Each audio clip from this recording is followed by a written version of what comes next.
रवि और रीमा की शादी काफी धूमधाम से होती है। रवि और रीमा जो होते हैं एक अच्छा खासा जीवन आगरा में बिता रहे होते हैं। रवि जो होता है वो एक साड़ी का बिजनेसमैन होता है, वहीं रीमा एक पढ़ी लिखी लड़की होती है। जो रीमा की शादी होती है वो रवि के साथ रीमा की मौसी करवाती है। दोनों का अच्छा खासा परिवार चल रहा था, काफी अच्छे से खुशियों से दोनों का जीवन बीत रहा था। लेकिन कुछ वक्त बाद चीजें ऐसी होती हैं कि दोनों के बीच में लड़ाई झगड़ा होना शुरू हो जाता है। अगर बात करें हम रवि के परिवार की, तो रवि के परिवार में सिर्फ रवि की माँ और रवि के पिताजी थे, और रीमा के परिवार में रीमा की माँ थी, उसका भाई था, उसकी भाभी थी, और साथ ही उसकी मौसी भी वहाँ पे रहती थी, क्योंकि जो रीमा थी उसकी मौसी का तलाक हो चुका था। तो ये सारी चीज़ें थी। और शादी के बाद से रीमा का अपने मायके वालों से जुड़ाव काफ़ी ज़्यादा था। वैसे तो हर लड़की का अपने मायके से बहुत ज़्यादा जुड़ाव रहता है, लेकिन रीमा का कुछ ज़्यादा ही था। रीमा सुबह शाम फ़ोन कॉल के ज़रिए अपने मायके से बातचीत करती रहती थी। वो अपने परिवार पे कम ध्यान देती थी। जब भी रवि आता था अपनी दुकान से तो वो देखता था चीज़ों को, तो उसे कुछ समझ में नहीं आता था, क्योंकि कभी उसकी माँ किचन में काम कर रही होती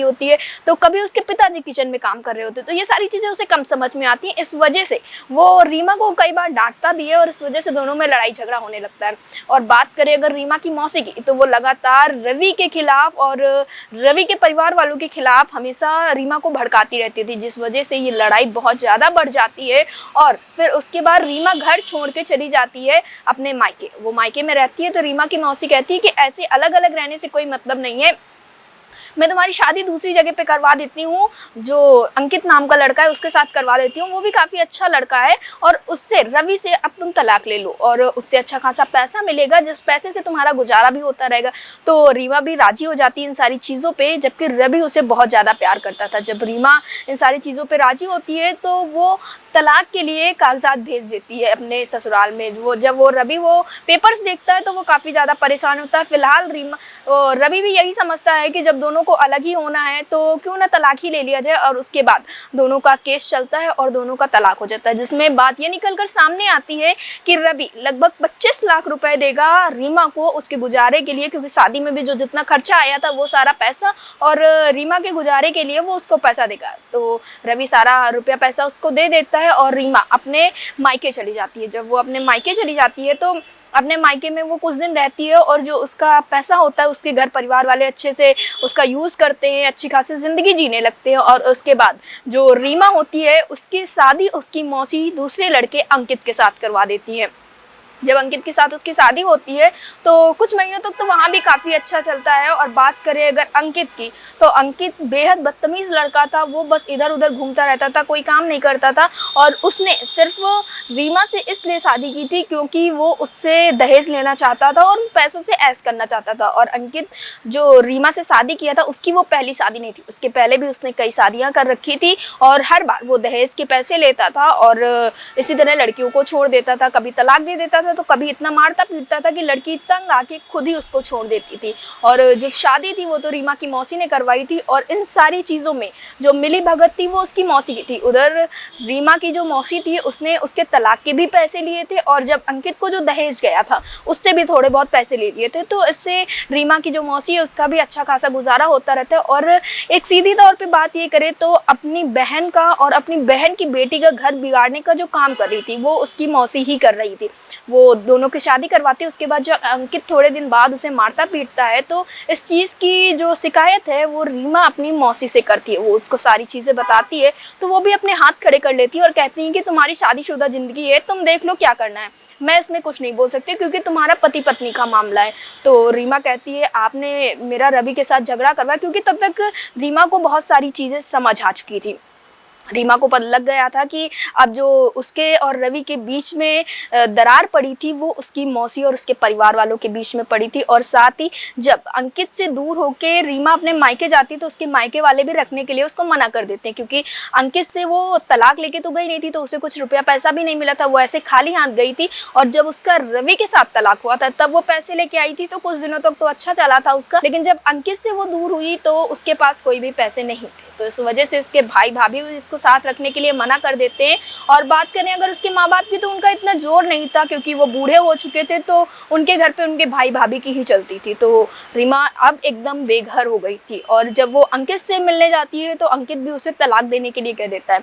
दोनों का केस चल रहा होता है। उसके बाद अंकित से बात यहाँ तक हो जाती है कि आखिरी सुनवाई होती है। जब वो अपनी आखिरी सुनवाई पे जाती है तो वो वहाँ पे अचानक से रवि को देखती है, क्योंकि रवि जो होता है उसके बाद से उसका बिजनेस भी अच्छा खासा हो जाता है। तो वो किसी कमर्शियल काम से कोर्ट आया हुआ था। जब वो रीमा को वहाँ देखता है तो वो दंग रह जाता है, क्योंकि रीमा जो थी एक बहुत खूबसूरत लड़की थी, लेकिन इतने सालों में वो बेहद कमज़ोर लड़की हो गई थी। उसको देख के लग रहा था कि वो काफ़ी परेशानी में है। तो जब रीमा रवि को देखती है तो उसको पकड़ पकड़ कर रोने लगती है।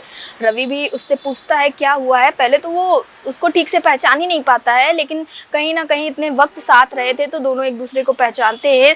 रवि उससे उसकी परेशानियों का कारण पूछता है। जब वो उससे उसकी परेशानियों का कारण पूछता है तो रीमा हर एक बात बताती है, उससे लगातार माफ़ी मांगती रहती है। बताती है कि वो कोर्ट में सुनवाई के लिए आई है, अंकित ने क्या कुछ किया उसके साथ, उसकी मौसी ने उसके साथ कैसा व्यवहार किया, उसके भाई भाभी ने कैसे उसके सारे पैसे ले लिया और उसको घर से निकाल दिया, ये सारी चीज़ें वो बताती है। तो रवि तो सीधा यही कहता है कि ये तो कर्मा ही है, क्योंकि जो तुमने मेरे साथ किया वही तुम्हारे साथ हुआ, क्योंकि मैं तो तुम्हें कभी कुछ कहता भी नहीं था, बस कभी कभी कहा सुनी हो जाती है, जो कि हर एक पति पत्नी के बीच में होती है। और तुम्हें इतना बुरा लग गया इन सारी चीज़ों को। साथ ही तुमने कोर्ट में मेरे ऊपर इतने बड़े बड़े इल्ज़ाम लगाए कि मैं तुम्हें मारता पीटता था, तुम्हें प्रताड़ित करता था, मेरी माँ मेरे पिता तुम्हें प्रताड़ित करते थे, जो कि सारे के सारे जो इल्ज़ाम थे वो पूरे के पूरे झूठे थे।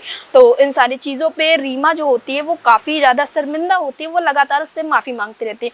फिलहाल रवि उसको माफ़ नहीं करता है उस वक्त पे, लेकिन रीमा उससे कहती है कि तुम यहीं पे मेरा इंतज़ार करो, मेरी सुनवाई हो जाए फिर मैं तुमसे मिलती हूँ। रवि के मन में भी कुछ, क्योंकि उसका उससे लगाव था तो उसका भी थोड़ा मार्मिक टाइप का मन था, तो उसने बोला कि ठीक है मैं रुकता हूँ।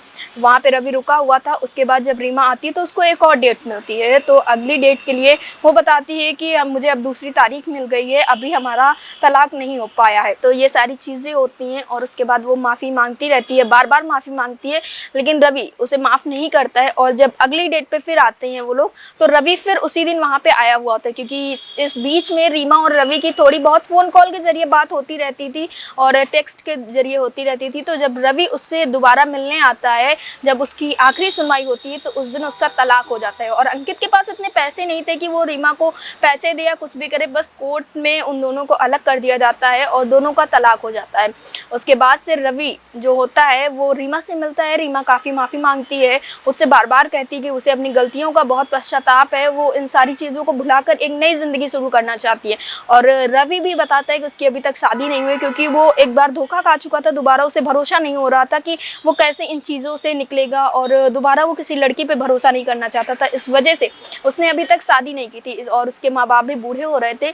तो रवि एक बार अपने घर पे फ़ोन करता है और अपने घर वालों से सारी बातें बताता है। तो उसके माँ बाप तो ये चाहते ही थे कि उसके बेटे की ज़िंदगी में खुशियाँ आ जाएँ और सब कुछ अच्छा हो जाए, उनके घर भी एक बहू आ जाए। तो रवि जब अपने घर पे ये सारी चीज़ें बताता है तो उसकी माँ काफ़ी ज़्यादा खुश होती है और वो कहती है कि हाँ ठीक है, बहू को घर ले आओ।